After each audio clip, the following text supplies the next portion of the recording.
Hola a todos los lectores de 20 minutos. Well, there's a lot of different ideas going around, but the biggest one was my mother was a Catholic, a very conformed, straightforward Catholic.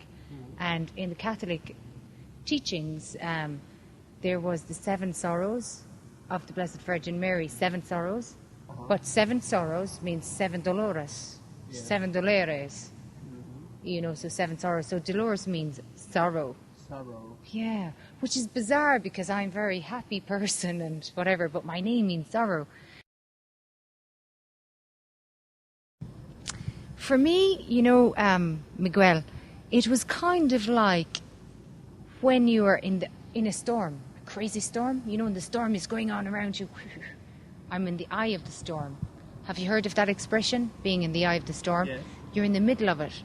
So for me, I couldn't see it because I was in the middle of it. There was a storm around me, like this, and I am in the middle, and I'm just singing, and I'm doing interviews and all that. So at the time, it was very difficult because I don't think any of the band members could appreciate what was happening because we were just going from day to day and from hotel to hotel and making videos and all.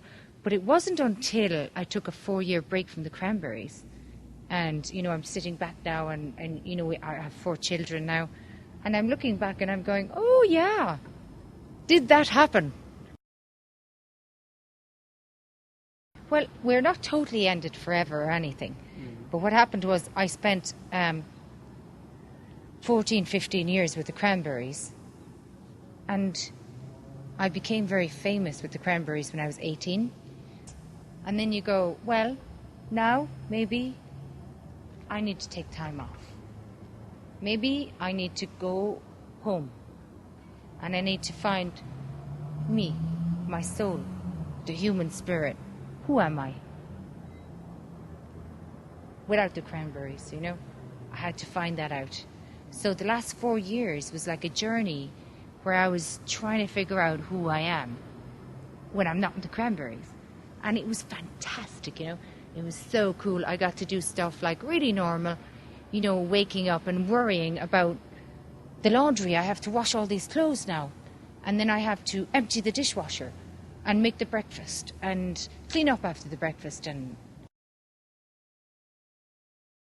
doing, when you're being the rock star, when I'm working, it's kind of hard in another way because, you know, to get on stage every night, and sometimes if you feel bad, or, you know, if you got bad news or you're upset, you have to kind of put it away and go on the stage and perform. So it can be stressful. But I think motherhood and being at home is probably easier because it's level. Every day it's like this. And there's a routine. You know, you get up at 9 o'clock, you get up at 7 o'clock, You make the breakfast, you take the kids to school, you come back and maybe I do yoga, but you have a routine. But on tour, it's like, it's a little bit more difficult because every day you're in a different city, a different hotel, you're living out of a suitcase. It's a little bit more insane. It's crazy.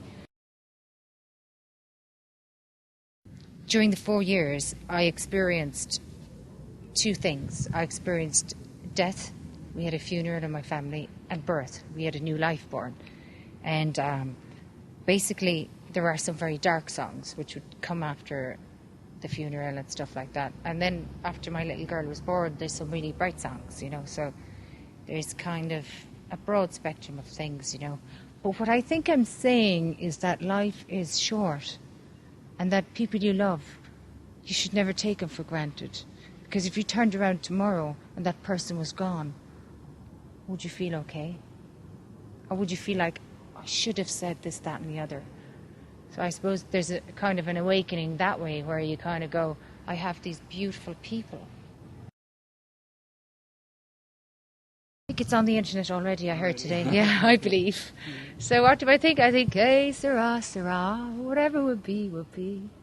You know, future's not ours to see. It happens. It passes, you know. That's okay. It's life. C'est la vie, you know.